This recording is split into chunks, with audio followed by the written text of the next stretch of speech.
Well, welcome everyone. So we would like to make this as, let's say, interactive as possible. So we're going to first start off with 2 presentations, kind of like back to back, and then finally we're gonna have a little quick break, and then we're going to regather here, and then it's really like hopefully as kind of like bi-directional as possible, and should be like a really fun conversation, like in the scheme of things. All right, very cool. So I'm Alison. Thank you all for coming. I think that, amongst the salons that we've been doing so far, Civilizational Collapse is definitely very neglected. I think the space of projects that care about the long-term future is already quite a niche space. And I think even within that space, the space of projects or of work that is focused on Civilizational Collapse is niche even within that already tiny space. So I'm really glad we're tackling this today. And, I think when me as a layperson is thinking about why is it so neglected, I think, the first one is, it is kind of like a mouthful to think about, and perhaps on the first thought, a little gloomy, right? And then the second one is, it's not only like kind of like a hard one to get yourself to think about, but it's also a hard one, I think, to work out where do you even start with finding solutions or finding any approaches to it, right? Like it requires, like there's a bunch of reasons or a bunch of different ways in which civilization could collapse, right? And then even after the collapse, there's a bunch of different actors involved in that you'd have to coordinate for getting your way out of there, right? It's like, requires like ecosystem modeling to some extent, and then modeling those like squishy things that are like humans, and like how they react to threats and how they interact. So I think it's a really hard one to think about, but it's also really, really important. I think in December I read this book called Blackout. Has anyone here read it by any chance? Anyways, it's about this like pretty likely case of how a number of cyber attacks could lead to pretty close to civilizational collapse, and the crazy thing on the electric grid, I should say. So a number of cyber attacks on the electric grid pretty quickly, sorry for the spoilers, could lead to something very close to civilizational collapse. And what was striking to me was that at every like step of the book, none of the assumptions that I think the author was making was kind of crazy. None of them required a leap of faith.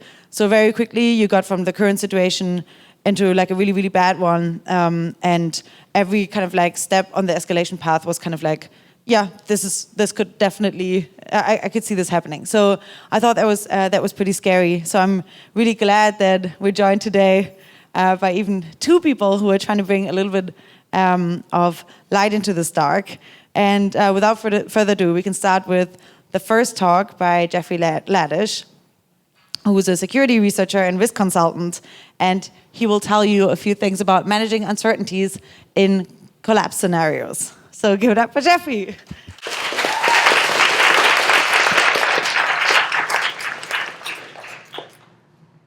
Hi, everyone. So I'm really excited to talk about uncertainties in risk scenarios. I think sometimes thinking about ways that the world could collapse is a little depressing. But I find the idea of thinking about what we don't know and ways that we could know a little bit more of that, like actually really heartening. Because I think there are a lot of things that we don't currently know that we could know without too much more effort. And so that's sort of the theme of what I'm going to talk about. Imagine that it's 350 AD, and you are a Roman governor. A Roman governor of Roman Britain, in fact. You have been told from a trusted advisor that Rome is falling, at least the Western Roman Empire is, and they're going to withdraw their legions, and they're basically going to leave you all alone. So, spoilers, you probably know what happens next. Like, the Roman Empire collapses, Britain can no longer maintain its roads, it can no longer maintain its water systems. The entire thing basically falls into these small regional lordships. But if you were sitting there sort of on that cusp, there's this question of like, well, what could you predict might happen, and what things could you do to reduce your uncertainty? Like, what questions would you want to ask? Okay, let's fast forward. The year is now 2035. You got a promotion. You're now the director of FEMA, or demotion, depending on how you want to think about that. So things in the world have heated up. there's been some hot conflict between China, Russia, and the US. Ships have been sunk. Basically, all of the world's nuclear arsenals are on high alert. And you're told to plan for a high probability of a nuclear war within the next 2 years. You're given a budget of like $200 billion and have a lot of emergency powers.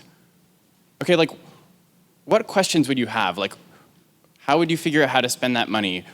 Like, what would you want to know about those nuclear war scenarios? So I think holding these kinds of questions in mind is a really good way to approach this subject. Like, we can't actually predict all of the things that will happen in the future, but that's not really the goal. Like, the goal is to figure out how we can bound our uncertainty to know a lot more than we did.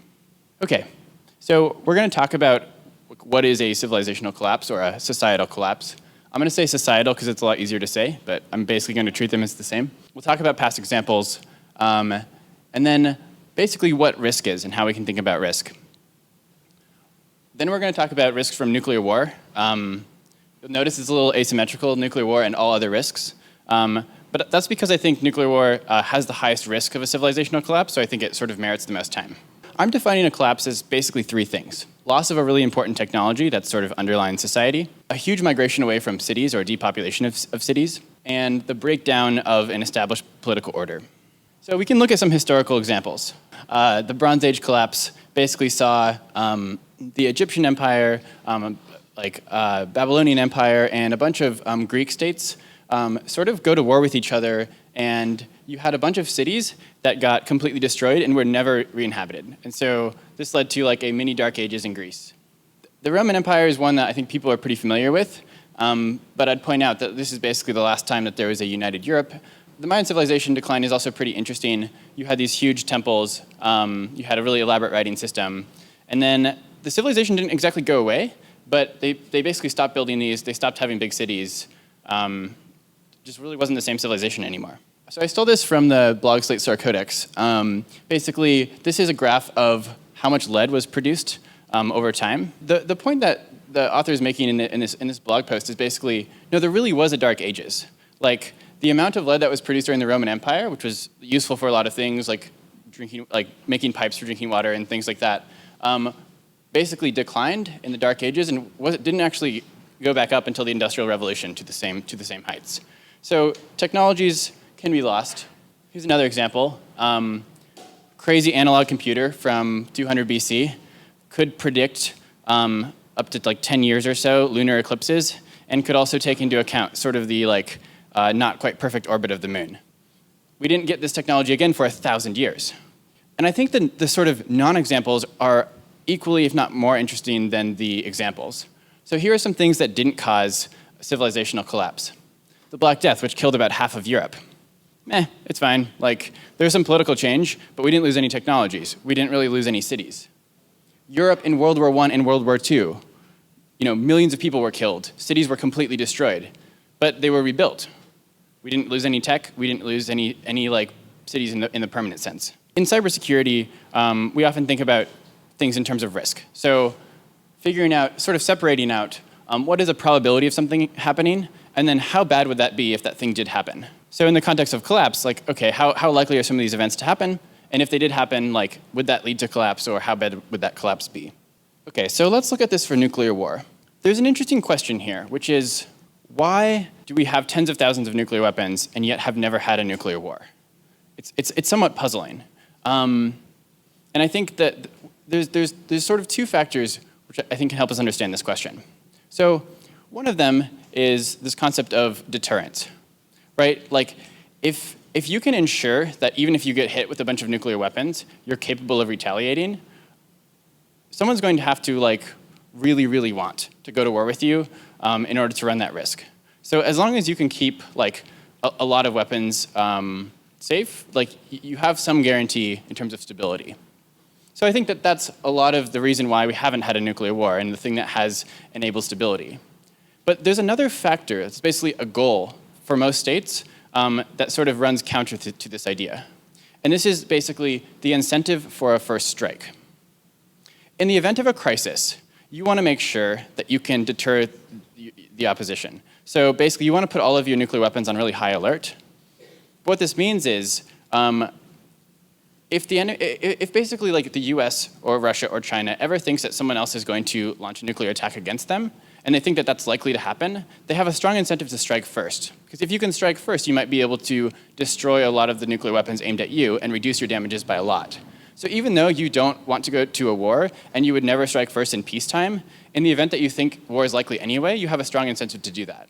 So basically, these two things really play off against each other, and I think this is where a lot of the risk comes from, like risk of miscalculation in the event of sort of a crisis. So that was the Cold War. And now we have a different world.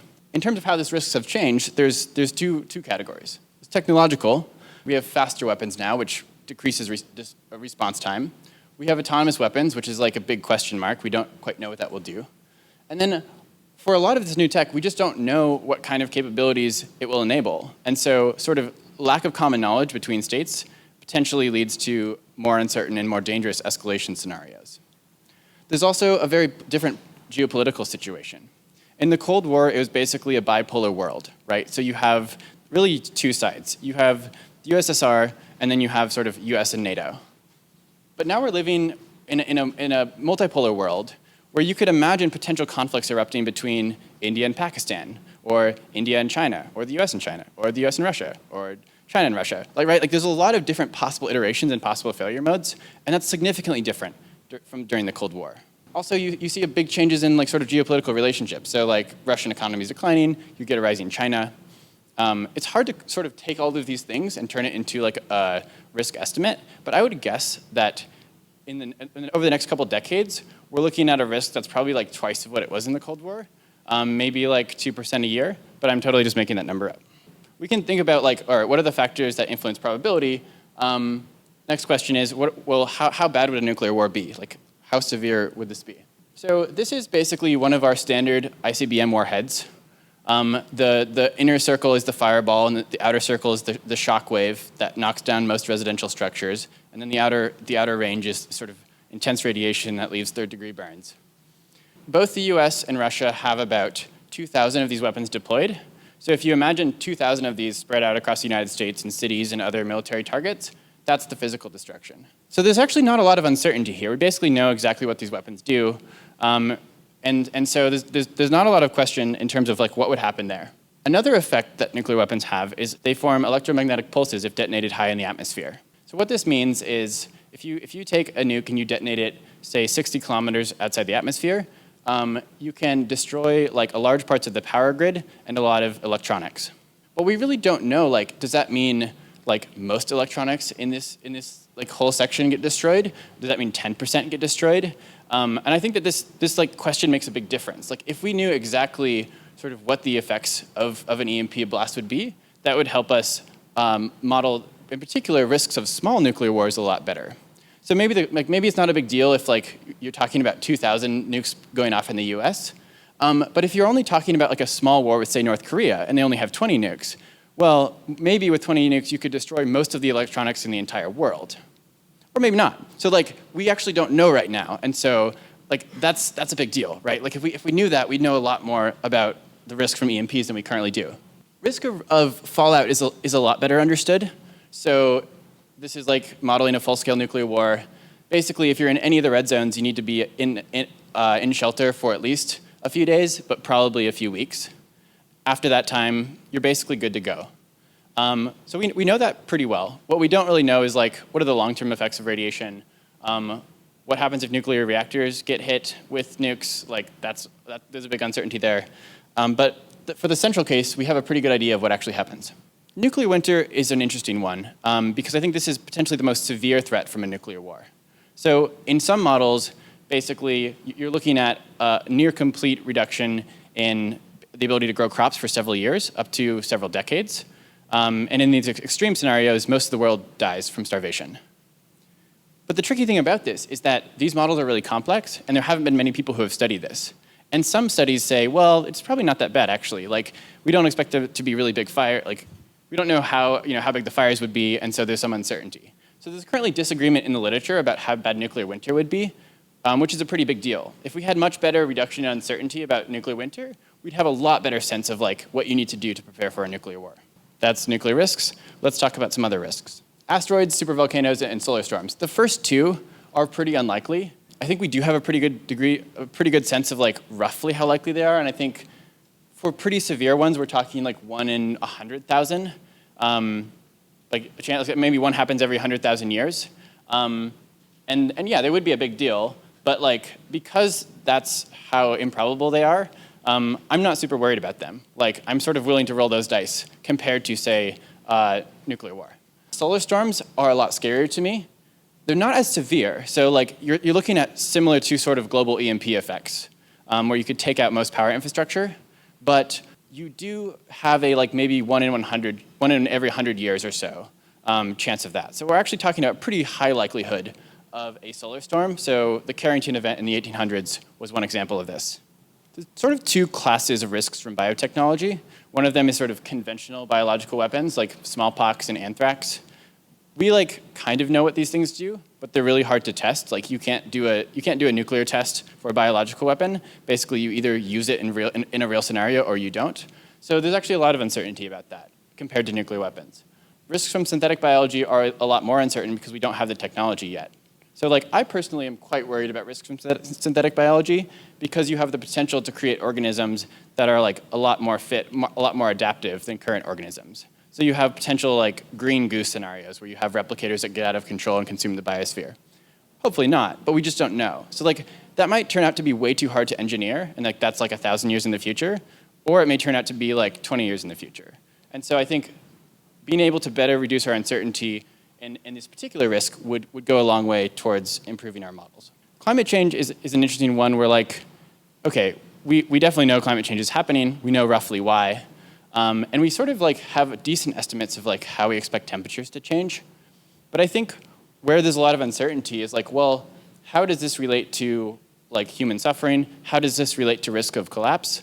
And that's where I think we don't have very good models, or at least I don't. So like, it certainly seems to be the case that you could have a lot of sort of social pressure on other systems. So like you sort of increase systemic pressure, and that could lead to things like nuclear war.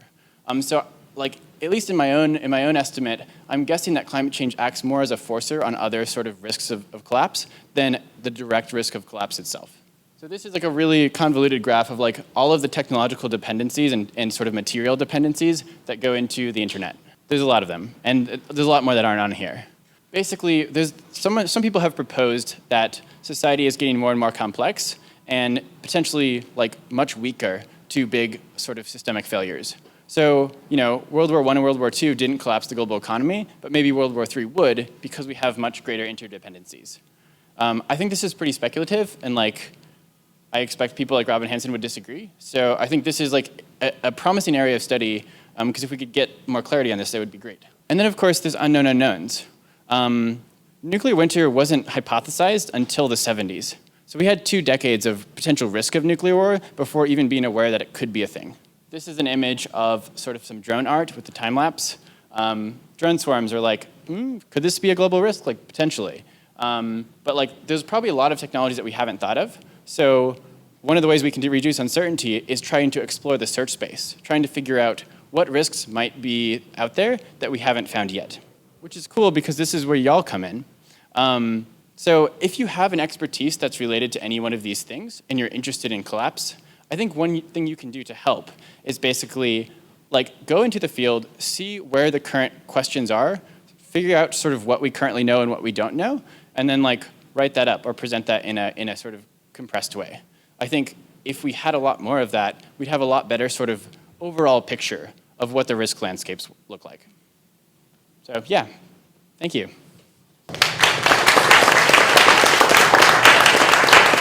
I'd like to welcome our second speaker, Dave Denkenberger, who co-founded and directs ALFED. And he will be talking about very specific civilizational collapse scenarios and mitigation and prevention strategies. So please help me welcome Dave.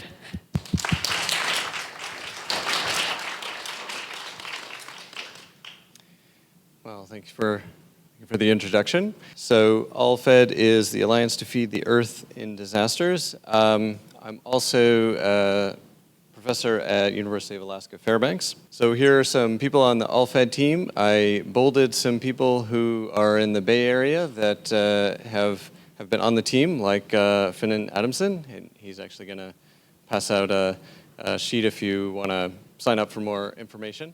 And then many people have contributed to this effort, for instance, reviewing papers and parts of the book. And another one is in the audience, Joe Geddes. So thanks for that. And our board has people all around the world, including Cambridge and Oxford. So Alliance to Feed the Earth in Disasters started when I and my co-author Joshua Pierce wrote the book Feeding Everyone No Matter What.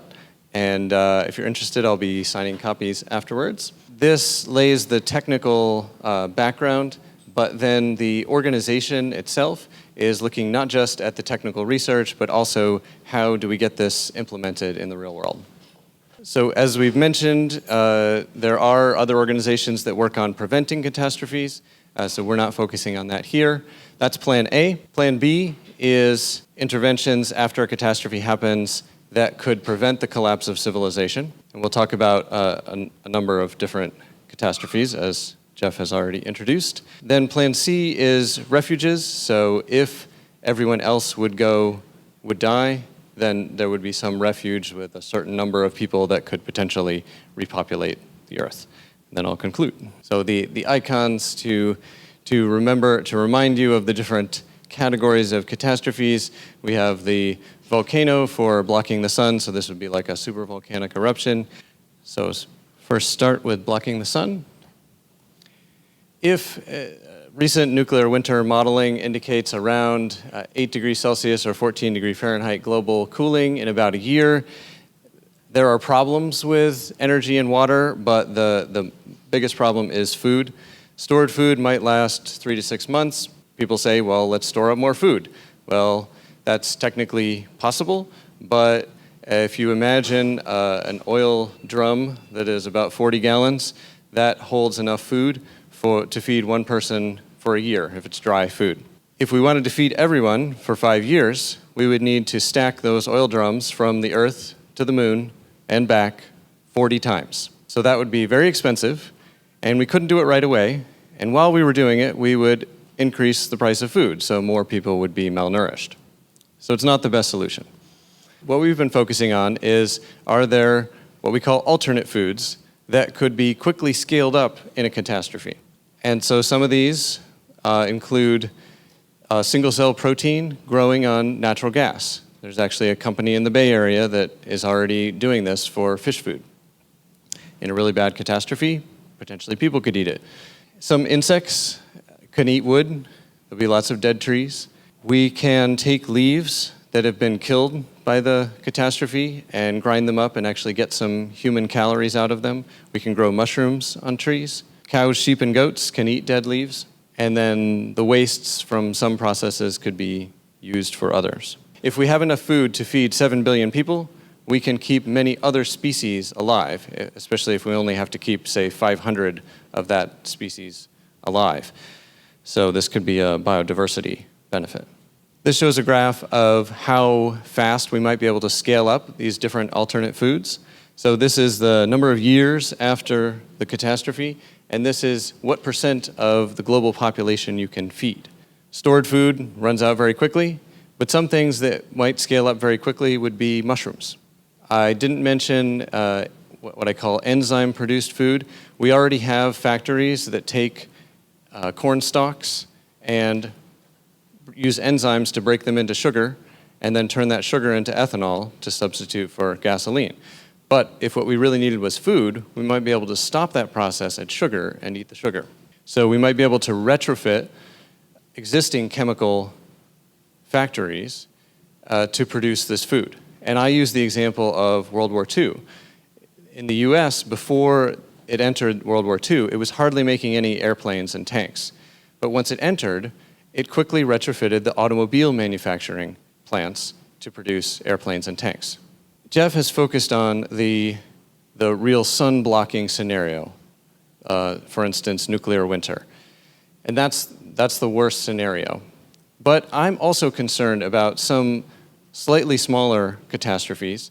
For instance, instead of a supervolcano, we had a volcano in 1815 that caused the year without a summer in 1816, and there was actually famine in parts of Europe and almost famine in parts of the US. In that case, it was not a collapse, but we're not sure that that's always going to be the case. So I'm also concerned about that type of scale. And there are a number of other catastrophes in this class.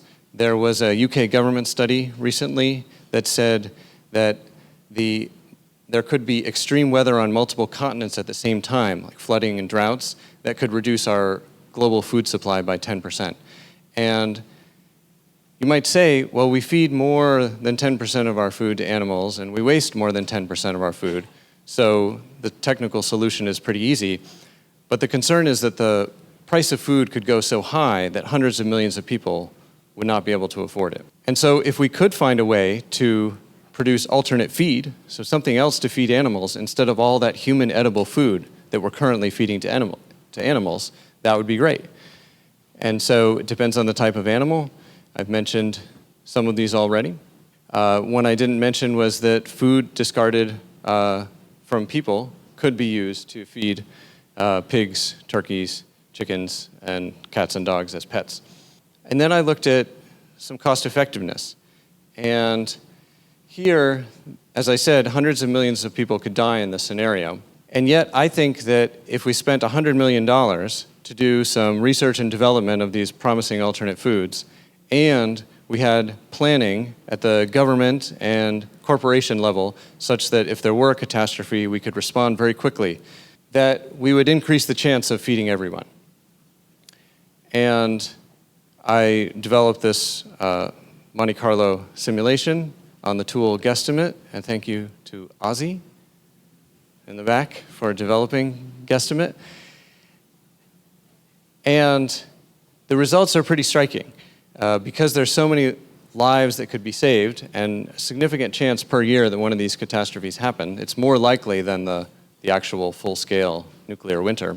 One of the conclusions was that everyday acceleration of getting prepared for these catastrophes would save 100 to 40,000 lives. So you can see it's a huge uncertainty, but even the lower bound is pretty significant. And that's when I decided to start donating half my salary when I saw that number. You can also put it into a return on investment and put it in terms of the cost per life saved, 30 cents to $400. So this is actually cheaper than the standard GiveWell estimate of mosquito bed nets to prevent malaria. Moving on to what I call the 100% food shock scenarios. It might not be 100%, but it's close to 100% collapse of agriculture. Again, Monte Carlo simulation, and I used some other people's models of the estimate of nuclear war, which was around 1% per year. And actually, it was just focusing on inadvertent nuclear war. That is, one side thinks they're being attacked and then responds by launching weapons, and then the other side retaliates. So there are obviously other scenarios where it could occur. And this was actually focusing just on the US and saying, how cost effective is it for just the US to get prepared to save US citizens? And it came out to, I think it was $1,000 to $20,000 per life. And yet, most of the things we do now to save lives in the US cost millions of dollars to save a life, like traffic safety or environmental regulation. And I'm concerned that one of these catastrophes could happen quickly. It would be better if we had spent $100 million and developed these technologies further. But even if not, maybe we should be prepared to get the message out quickly if a catastrophe did happen. My concern is that if there was, especially nuclear winter, and people realized that most people are not going to make it, that there would be chaos between countries or within countries. However, if we could get this message out that we could actually feed everyone if we cooperated, then I think we have a much better chance of actually cooperating. So there are different ways of doing that: mass media, social media, talking to influential people. Many people are also concerned about, perhaps more so in this audience than the general population, concerned about the long-term future impact of these catastrophes. And so I've also done some modeling of that. This is very uncertain, so I've tried to get feedback from people working in the field of how much of a far future impact it would be if we had nuclear winter. And we're focusing here on collapse of civilization. We might not recover. We've already depleted the easily available fossil fuels. We've had a stable climate for the last 10,000 years. Maybe there will be some trauma or adverse selection in a catastrophe that makes it so we can't recover. I just think we can't exclude that possibility that we won't recover. The front runner in the field for cost effectiveness of affecting the far future is artificial general intelligence safety. And so I compared another group of people's model of that with getting prepared with alternate foods. And as you can imagine, there's lots of uncertainty in both of these models, but the basic takeaway is that it's comparable cost effectiveness.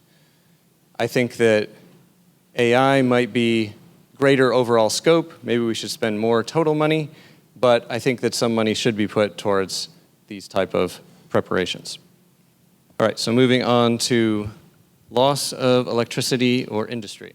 So as a quick reminder, solar storms, as Jeff mentioned, the Carrington event, 1859, was bad. There was northern lights seen in the Caribbean.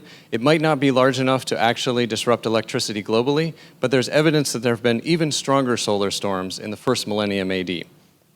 That might have a probability more like 1 in 1,000. And then there's cyber attack as well, and multiple EMP. So, as people have pointed out, the reason why we can have 7 billion people on Earth is because of our industry. We can manufacture fertilizers, tractors, and so the assumption, again, is if this were disrupted, then we're going to have mass starvation. But I'm an engineer. I try to solve problems. I wasn't happy with that answer. So I said, well, what could we do? Well, even if we just took the agricultural productivity, so how much food we can get from a certain amount of land, before the Industrial Revolution, and just applied that everywhere, if we were very careful, and mostly vegan, and not wasting a lot of food, it would feed everyone. We can do better than that. We actually understand how fertilizers work. We can plant a lot of peas and beans that fix nitrogen from the air, and we could potentially burn wood from landfills to get other sources of fertilizer. We might be able to continue to use some improved seed varieties. And even though we don't farm with draft animals very much, we still have a lot of cows around. So we could actually go back to a lot of draft animals. And then that is enough to feed everyone, but there could be problems with continents not being able to feed themselves or countries not being able to feed themselves. And so then you have a big migration problem unless you can move the food to the people. But you could do the food backup plants. So that means preferentially planting food with higher calorie yield per hectare or acre. You could do some alternate foods, like we talked about of losing the sun scenario. And we could expand the planted area. Now, we'd want to do this in a way to minimize the impact on biodiversity. So cutting down the rainforest is not the best option, but there's actually a large amount of forested area at the higher latitudes, tundra and the boreal forest, that doesn't have a lot of biodiversity and could grow a lot of potatoes. And then we could feed people several times over. And we wouldn't have to relocate. Now, I talked about the food problem, but if we lose electricity and industry, it's not just food that's a problem. Transportation is important as well. So we're going to need to go back to wind-powered ships, maybe kite-powered. There was a company that was putting a kite on a ship to save fuel. We might be able to even put a sail on rail. That was actually a real picture. And then over land, like say, trucks and cars, they could potentially be pulled by cows. So here's the kite. They were able to save 10% of fuel, but if you just go half as fast, the kite could provide all the power. Other needs, we need to keep our buildings warm, so we have to make stoves, burn wood. We want soap, so we don't get sick. You can make that by combining animal fat and ash. We need to treat water. You can burn something to pasteurize it. We'll need to move to where water is. We need to have some source of sanitation, You could even have some birth control. But a big one is communication, because if we lose communication, we don't have the mass media to get the message out about these solutions, and very few people know about them at this point. So what we've done, a person on the All-Fed team is a shortwave radio or ham radio expert, and we've done some estimates of how much it would cost to have some two-way shortwave radio systems, maybe 10 around the world. And these are pretty small systems, but they can actually transmit across the ocean. And then many more receivers in thousands of cities. And we're talking $5 million or so. It's not that expensive to actually have a global communication backup system. And so also did some cost effectiveness analysis. It's still preliminary, hasn't been published yet, of these loss of industry scenarios. And I think it might even be cheaper to get ready for these. And the alternative that many people talk about is, well, we can harden the electrical grid to handle a solar storm or handle an EMP. But then you're talking $100 billion, and it just hasn't happened yet. So I think until we do that, we should have some cheap backup plan. Of course, it's best if we could just prevent the catastrophe. But if we can still retain civilization for much less money, then the cost effectiveness is higher. And I think it could be similar cost effectiveness to the alternate foods for losing the sun. All right, so moving on to pandemic. So most of the focus on pandemic is about early detection of a new pathogen and vaccine development, maybe ahead of time, or maybe something we can do really fast, or quarantining. But I think there's another area that's pretty neglected. Basically, the healthcare system is going to be overwhelmed if many people are sick. So the question is, would we be able to produce enough disinfectants, soaps, rubber gloves, face masks? I doubt it. I think the demand would far exceed the supply. So we might be able to make a disinfectant like a chlorine wash by electrolyzing salt water. You can actually do this with a battery in your house. And we can make soap, as we've said, with fat and ash. We could take garbage bags and cut them out and make gloves. They wouldn't be rubber gloves. They wouldn't be as accurate, but you could still protect yourself. You could make a mask with fabric, old clothing, and then be able to wash that mask instead of just having to throw it away. One thing that surprised me was that Ebola, the fatality rate was actually significantly reduced if you could just keep the people hydrated and give them some salt and sugar. So if we could ahead of time have some instructional videos that people could access, we can reduce the fatality rate of at least some diseases. And if we did all these things, we might be able to reduce the transmission rate by a factor of 3 or so. And that might actually reduce the number of overall fatalities by a factor of 3. So it's a pretty big deal. It could be that in a really bad pandemic, people don't want to go to work, and then we can't maintain our industrial system functioning. And in that case, we still would need to provide food. So this kind of gets to the other solutions that we might have to be farming by hand in a way that doesn't require a lot of close communication between humans. So if we had something like 1,000 people, that would be enough to repopulate the Earth. There are many options. Islands maybe, depending on how bad the catastrophe is, or underground, or in the ocean, submarine, or in space, or another planet. And the refuge on Earth would protect against most of the catastrophes and would be less expensive. But if we could piggyback on the fact that many people want to go to space anyway, that could be a good thing to do. Maybe we could make a Mars colony independent at a lower population. Usually for underground, they say we're going to have some nuclear reactor, we're going to make electricity, and we're going to grow plants. But that's actually really inefficient. And that's one reason I didn't even mention that as one of the alternate foods if we lose the sun. But we might be able to chemically synthesize food. You need to get rid of heat, but maybe you can put it in ice.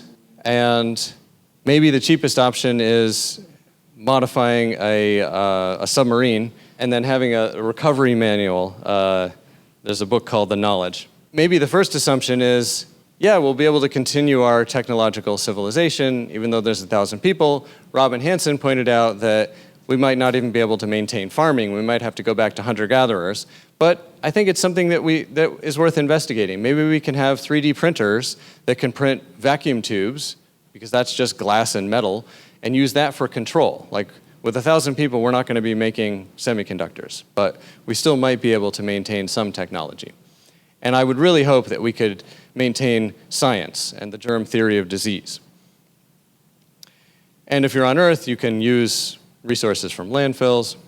So these 10% food shocks, they might have around an 80% chance this century. For complete collapse of agriculture, it might be 10% chance or more. Alternate foods exploit waste or fossil fuels. It's possible there are present-time benefits, maybe applications to smaller disasters. Preparation for these would save lives cheaply and I think reduce long-term loss in future potential.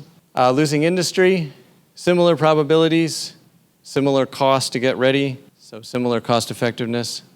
Pandemic, if we can scale up these sometimes called personal protective equipment and soap and disinfectant, I think we can reduce the severity of the pandemic. And the refuge, I think, could protect against extinction, and maybe we can piggyback off Mars. Some things to get involved, learning more, signing up, as I said. Be interested if people want to try out making alternate foods. One example of grinding up leaves and getting some calories out of them. And some papers we wrote about that. If you're interested in details, we have a sheet listing our papers. But I'll wrap up then.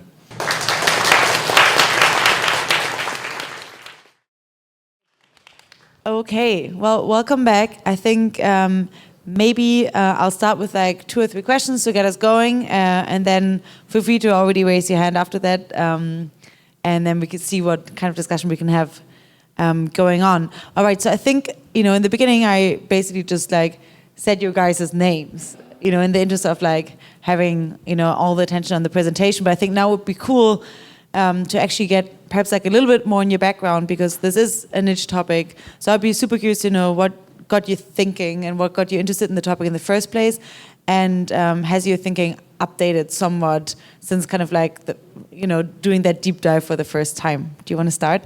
Sure. So I'm originally from Pennsylvania, went to Penn State, Princeton, did engineering.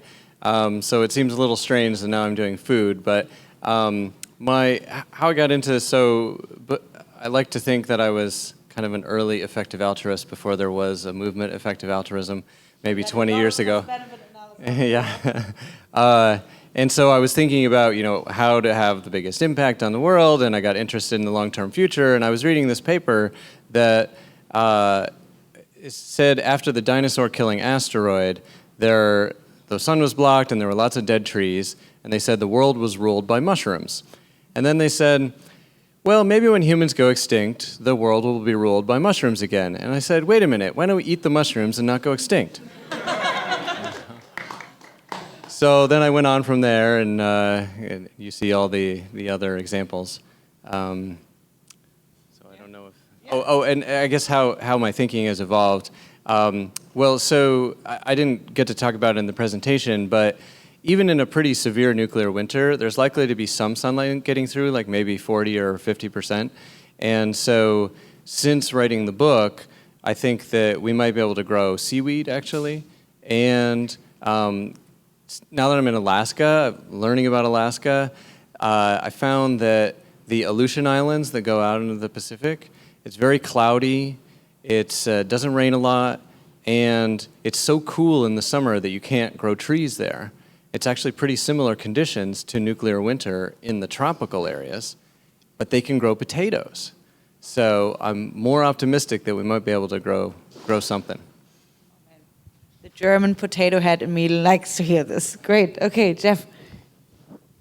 Yeah, so I'm not sure where to start my story. I was studying evolutionary biology, and then was thinking a lot about sort of extinction of various animal groups, and was thinking about human civilization and what are the ways in which human civilization could go extinct. And I was like, okay, presumably someone has thought about this. So I went to Google Scholar and was like, human extinction risk, whatever. All right, Nick Bostrom, cool. Someone in Oxford has written a bunch of papers about this. One of his papers is like, how many papers have been published on existential risk versus how many papers have been published on dung beetles? It's like, there's like, 10 on existential risk and like 200 on dung beetles. And he was sort of saying like, look, no one is tackling these questions. These questions are super important. Like there's clearly some mismatch here. And I mean, so I think that paper was published a few years before. But this was probably like 6 years ago or something. And then sort of the next summer, so I didn't know anyone who was working on that, but the next summer I was at Burning Man, and I like looked at this event list, and one of them was existential risk freakout, and I was like, wait, the Nick Bostrom thing? What? That's not a real thing that people do in the real world. That's just like some guy in Oxford. And then I met a bunch of people, often like a lot of people who lived in the Bay Area, who were like working on AI risk or working on some other risk, and I was like, oh, cool. Like there's a group of researchers who are working on this in real life, and then from there on out, I like went into information security and started thinking about various kinds of risk, but that was how I got started. How have you updated? Oh, how have I updated? So I used to be a lot more worried about small individual actors, like rogue bioterrorists, or like someone being able to like in their basement, create some crazy technology. And now I think that this is just very unlikely to cause the biggest harm, because it actually just takes a lot of coordination to be able to do anything that's really powerful. So I started moving much more in the direction of like, no, state bioweapon programs are a lot more scary than bioterrorists. And like, state nuclear programs are scarier. So I think just strongly updating the direction of, no, it takes like a lot of coordinated people with like sort of the ability to do that in like plan long term.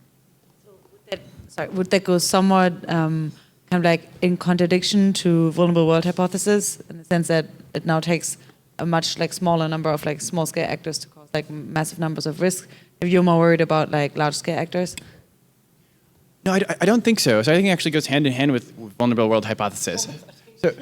So basically, like vulnerable world hypothesis is that you have all these technologies that humans can discover, and some of them might be existentially threatening, and we don't know which one. So we're just taking marbles out of the bag, and like hopefully we don't get the one that kills everyone.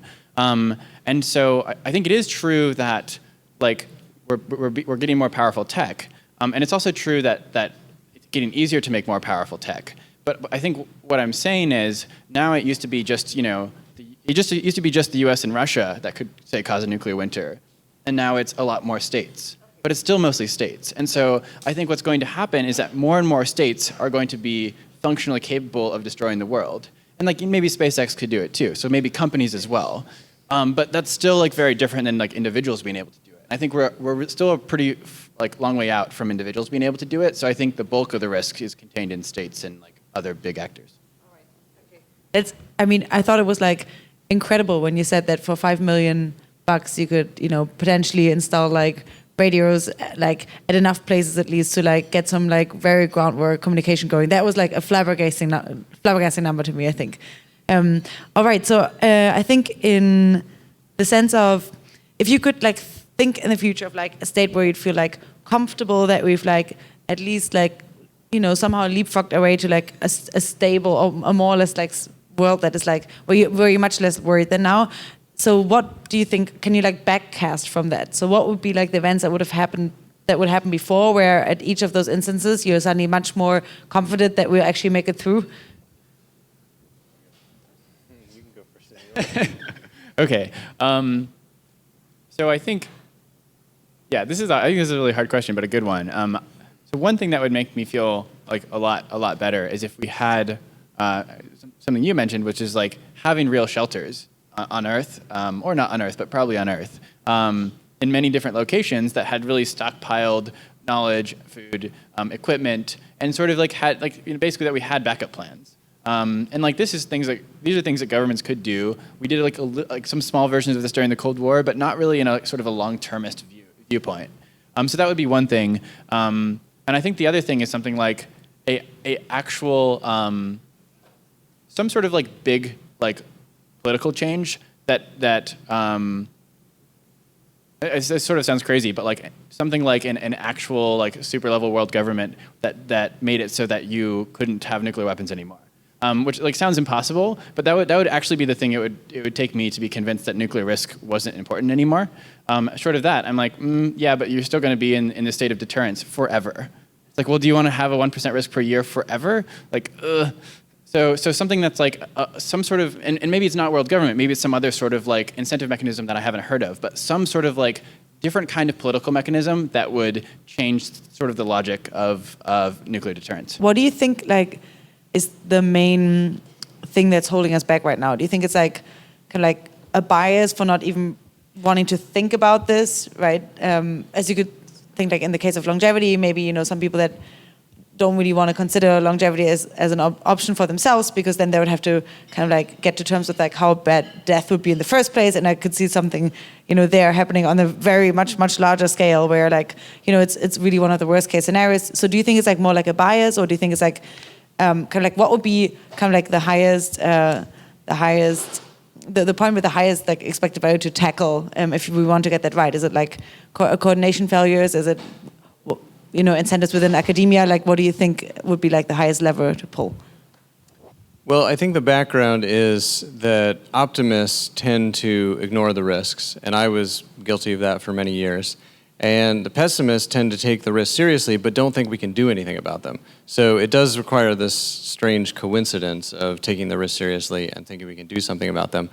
So that's what I've been saying for years. But then I saw this survey that said, actually, many Americans do take extinction seriously, and they're actually not fatalistic about it. They think we should take an activist stance towards it. So now I'm baffled why there isn't more money going into this, if that's a common opinion. But interested in what people have ideas on that. I think there's a real like lack of sort of both institutional and cultural will to like try to plan for the long-term future. Like it almost seems like the narrative is something like climate change is really bad, and we're like, we'll try to adapt, and it's going to be terrible, but like we can't, like that's the best we can do. And like I think that's not the best we can do. I think we can do a lot better than that. And so like I think culture and institutions just planning for the long term, like being willing to make that a thing that is worth investing in. And so, you know, like shelters are a thing that could be invested in for like a really modest expense. Like a lot of the preparation efforts that Dave is saying, you could do without that much money. And I think there are much larger things you could do. And I think this applies not just for this particular global risk thing, but it applies to a lot of things. Like, why aren't we eliminating smallpox? Like, we basically have the technology to do that. We just like, you know, like, okay, like, let's do more bedness. Like, well, no, like, let's get rid of the disease. Like, we got rid of polio. Like, why can't we do this with more diseases? So I think this is some sort of like, it's going to be hard, but some sort of like actual commitment to fixing the problems rather than just mitigating them. Yeah, that would be nice. All right, thanks. Any questions from the audience? Yes. So these kinds of disaster preparation scenarios, there's definitely, in my opinion, something wrong with our civilization if, like, professors in Alaska have to be like, I'm going to solve this problem, and not like the government. Clearly, the government is not putting enough effort into these like low probability, high severity scenarios. Do you have any sense of why, like what it is about the current incentive landscape, or like regulators' incentives or disaster planners' incentives within government that means that they're not responding adequately to these things, and it falls to like random citizens in this room?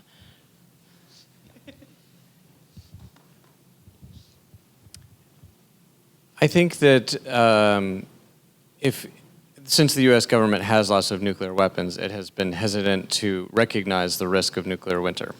I think that's part of it. But I would say, you know, I talked about how it's very cost effective with nuclear winter. But even if you didn't believe in nuclear winter and you just looked at asteroids and supervolcanoes, it still would probably make sense because it's so cost effective with nuclear winter. So yeah, again, I'm kind of baffled. Are there any projects that we're not seeing? Is there anything under the radar that you want to point out? Or is it like, I mean, is there more than just the two of you? Yeah, so one risk is EMP risk, which is just very related to solar storm risk. And there have been some government action on this. So there was the EMP Commission in 2007 that was basically like, let's look at this risk, let's figure out an assessment, let's make some recommendations. They did that. So this is a congressional committee. They made some recommendations.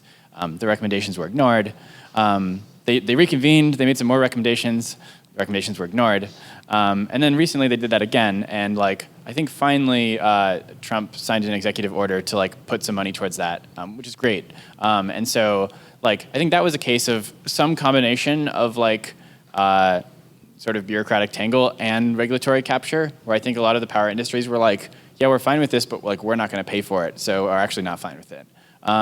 And so I think that there was like some amount of like it's hard to get anything done in Washington because it's like a really zero-sum environment, and partially there was regulatory capture. And so I think basically it takes a lot of energy to break past that and get something that's going to have momentum.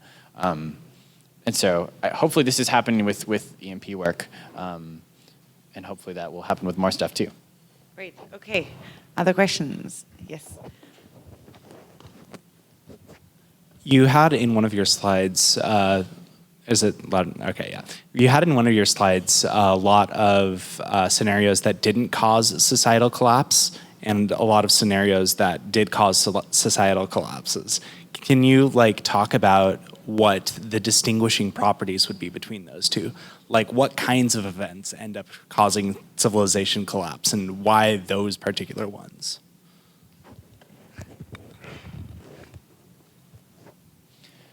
Yeah, I think that's a really good question. So one of the interesting points is that I didn't get into is that there's a lot of disagreement about what caused the civilizational collapses that we do know about. So like Roman Empire, everyone has heard some debates about this, but also Bronze Age collapse, and also the Mayan collapse. So I think the Bronze Age collapse is really interesting because you had a bunch of cities that were doing really, really well and had lots of literate people and lots of technologies, and then they all went to war with each other.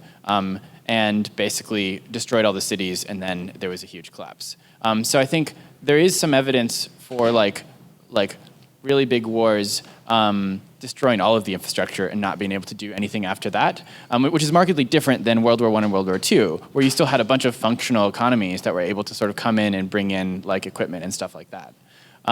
Also, interesting case with the Bronze Age collapse is that some people speculate that maybe actually iron technology made those wars a lot worse than they would have been, and like made that collapse a lot worse.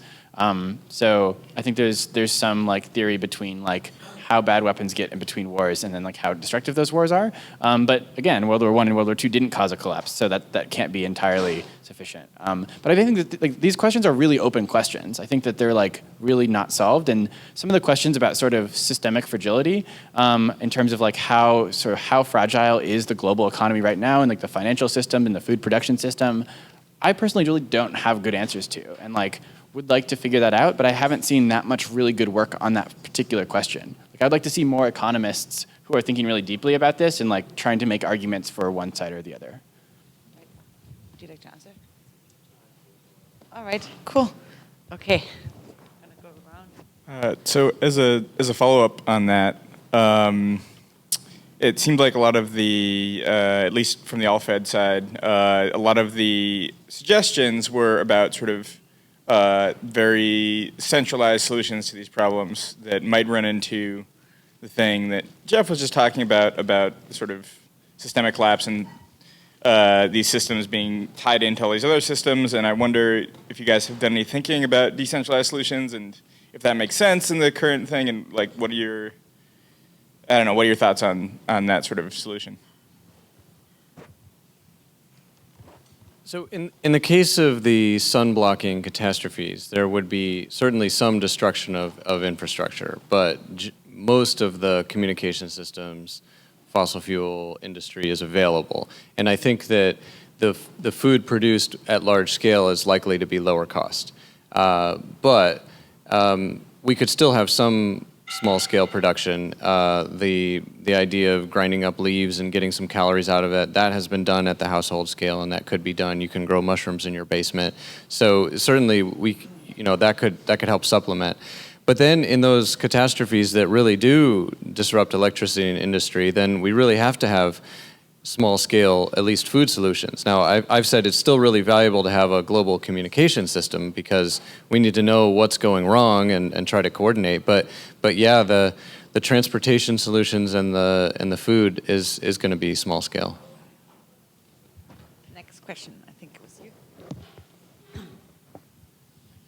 Yeah, I was wondering if you guys could speak slightly to complexity. So obviously Joseph Tainter's like Collapse 101 says that societies collapse when they become essentially too complex to make sense of. So first of all, could you speak to complexity? And the second point I want to make is the way I frame collapse is really we have this exponential complexity curve or tech curve and a wisdom curve that is linear. And for me, the more these two curves decouple, the higher the probability that we're just going it's just going to self-terminate, as Daniel Schmachtenberger says. And so I'd love to hear more from you guys. And actually, I really wanted more during the talk to say, like, so much of this is actually about the human mind. Like, these risks are contingent upon us playing tribalistic warfare games, like ethnocentric, animalistic tendencies with exponential tech. So yeah, complexity and the human mind, please. Two other small topics interrelated to this one. So yeah, I think there's this distinction between like complicated systems that are basically ones that are top-down designed that humans have basically built. They tend to be somewhat brittle, but you can do all the things you can do with top-down planning. And then there's sort of complex systems, which is sort of systems that have some sort of evolutionary dynamic or sort of respond adaptively to feedback. So I think we look at, say, like a lot of socialist or communist states, they had much more basically fragile economies. And it's not that central planning doesn't work, but it's that central planning doesn't age well or doesn't like adapt dynamically to the environment, whereas like markets do a lot better. Like they're more complex. And so I think that basically like we have a danger of getting sort of complex systems that are really like robust, that produce more and more power, but can't do the planning. So like if we have, like markets can produce remarkable technology, but markets can't do just really great 50-year timescale thinking. So like I think if we want to look in the long term, somehow we have to figure out how to do both in one system. We have to figure out how we both can have something that's not brittle and that isn't prone to like regulatory capture and a bunch of these sort of like tribalistic dynamics in war, that can still do the really like complex dynamics information processing that's needed to like solve some of these problems. So I don't know what the solutions are yet, but I do think that's sort of the right direction. All right. Thank you. Neat. Okay. Gavin. So in regards to the whole like Plan C thing, sort of surviving this out, have you guys looked into the whole, I'm under the impression that there's a bunch of like continuity of government plans that different governments around the world have. And they all seem to be like some degrees of public or private, but I'm curious if you've looked at those at all, and if you feel like any of those are actually practical to keep, some set of the populations able to survive.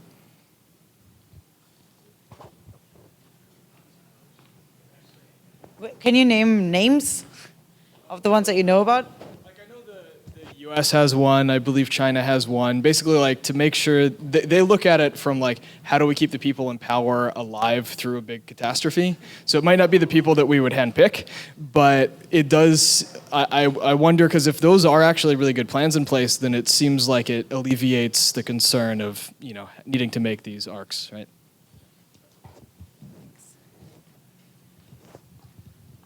Yeah, Gavin, I haven't looked at the plans directly. But when I've talked to people like in the sort of EA adjacent X-Risk community who work in policy at DC, like at IARPA and stuff, they've basically said those plans are really awful, and like there's not any feedback with reality. So basically, it's like they're following bureaucratic incentives to like make plans, but like enough time has passed where those plans like aren't really real anymore. So I'm sure that the plans exist and they will do stuff, but I have like no confidence at all that they will actually result in continuity of government. I'm sure that something will happen, but like, I bet that was less true in the beginning of the Cold War, because I think that basically those feedback loops were a lot tighter and people were like, had better models of like how things might actually go. But I think now that like time has really shifted and there's really no pressure for that to get better, so I expect it's gotten worse. I think it was FEMA or some other agency that did kind of like catastrophe planning for companies. There was like a bunch of resources out there, and I mean, most of them, like I looked at them for some Burning Man art project once, and like basically I thought like most of them were just saying like just don't get into catastrophe, like, you know, and like, yeah, no, yeah, it was really terrible, like almost like just not saying anything, you know, when you look and look, but there's like no content really there. Okay, well, okay, Woody. Yeah, so going with the Plan C thinking, we had a big discussion here about certain survival techniques that would impact if your goal is just to kind of maintain these bunker type thinking as opposed to saving large-scale civilization or maintaining continuity of governments. And so the question I kind of open-ended to you guys was, let's say you had a grant of $100 million. What would you be doing to build bunkers that have a lot of resiliency? Like what attributes of those sorts of structures would you look for?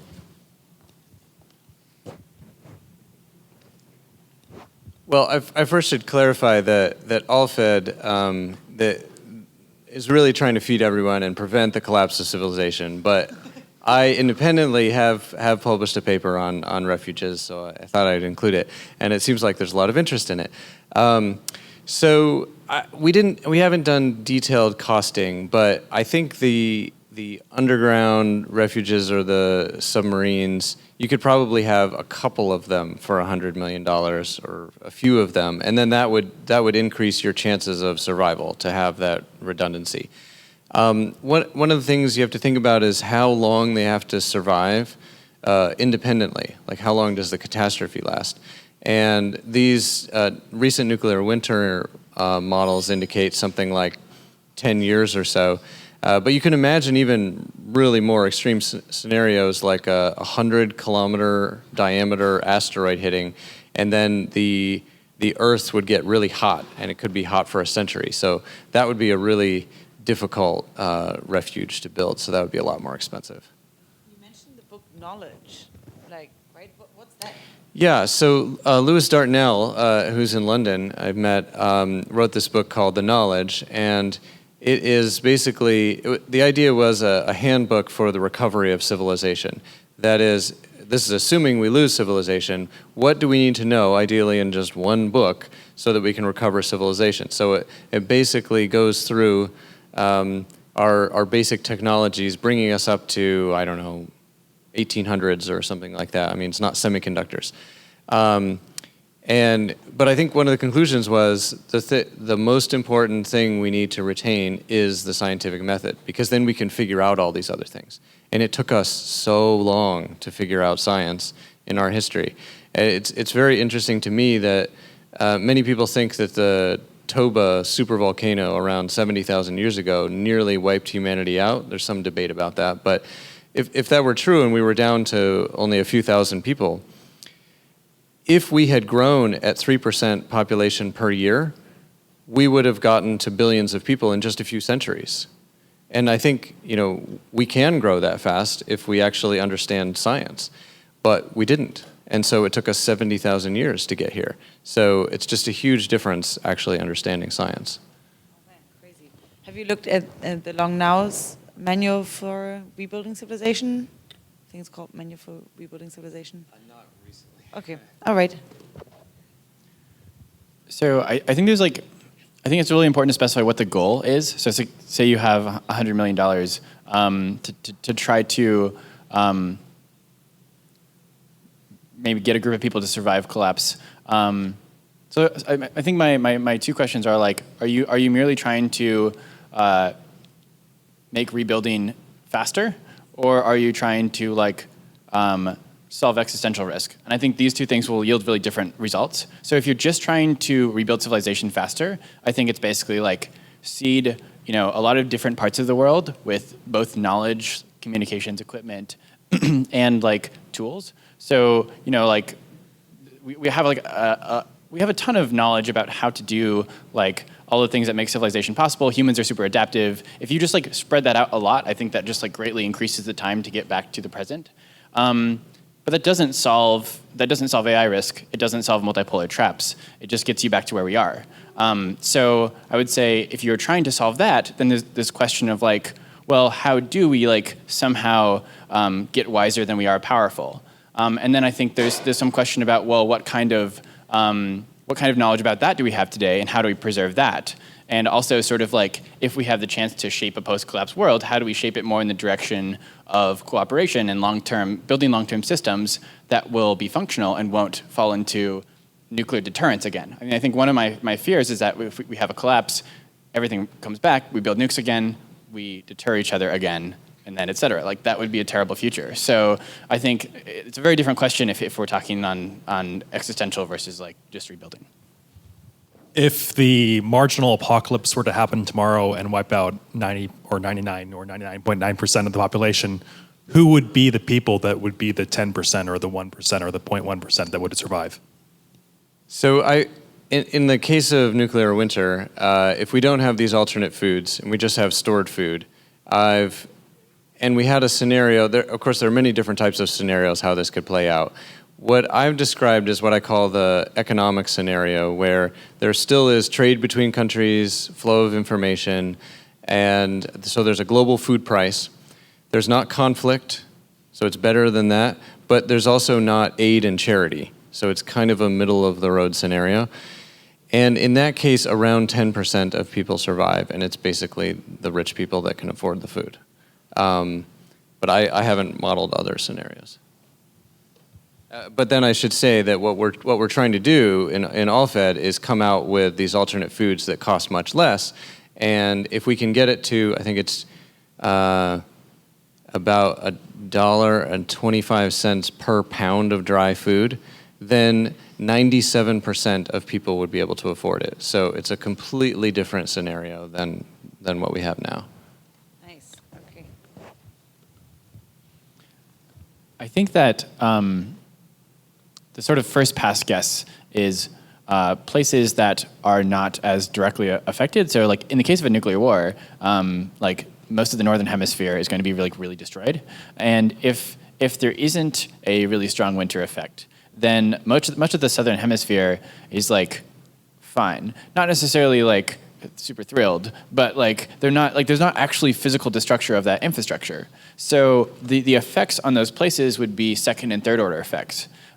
Which are really hard to understand. So like maybe the second and third order effects are like the after the global economy crashes, like there's riots and all of civil, most governments break down, and there's like a lot of sort of devolution back into sort of the like Roman Britain after a collapse, like right where like things dissolve into much smaller governments, and you have like roving warlords or whatever. But that's hard to model, so it's not actually clear to me. So I would say the places that are both isolated and have really functional institutions right now are probably going to do a lot better, because with functional institutions, you can basically use all the creativity and resources of your people to like adapt and like change really quickly. Whereas if you are already living in like Brazil, for example, I think Brazil would have a really hard time. Even though they're really isolated, they're going to have a harder time than, say, New Zealand, because there's a lot more corruption, and it's going to be a lot harder to like prevent that devolution.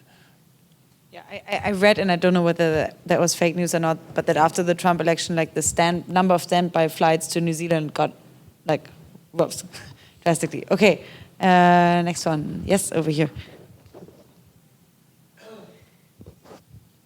Hi, thanks for the talks. So you sort of touched on this a little bit, but I sort of wanted you to talk maybe more about it.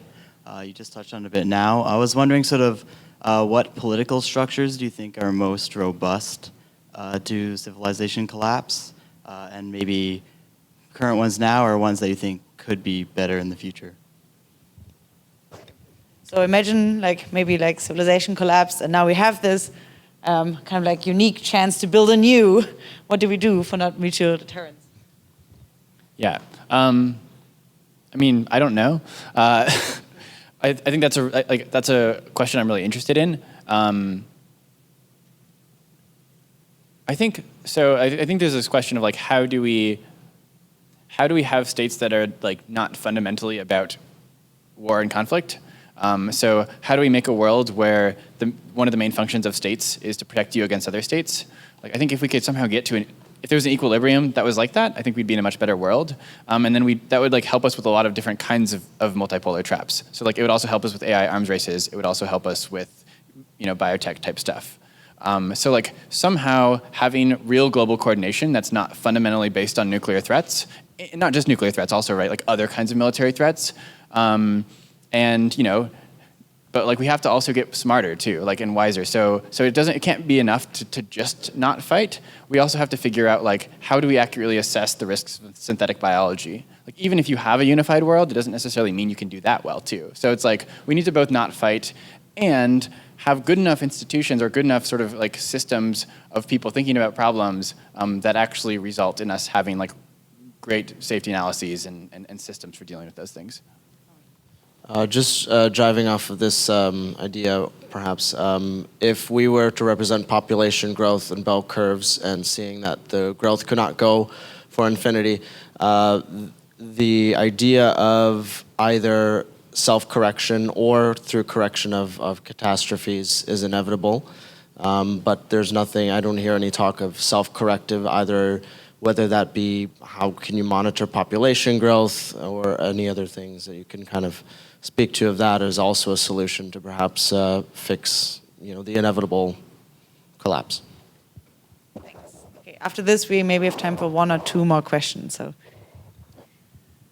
So I haven't gotten the time to write the paper, but I've done some preliminary analysis looking at the I call it like a resource shortage collapse, I think is what you're getting to.